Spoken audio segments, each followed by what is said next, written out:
sementara berjalan itu kegiatan coklit, pencokon dan penelitian administrasi oleh petugas Pantarli. Itu dilakukan selama kurang lebih 30 hari, 24 Juni sampai dengan 24 Juli. Tadi sudah disampaikan progresnya ada di angka 95%.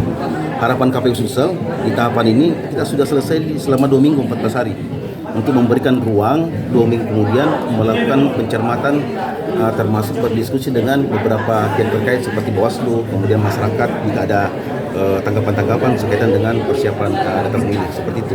Ya. Pak, ada kendala yang ditemukan selama proses coklit ini?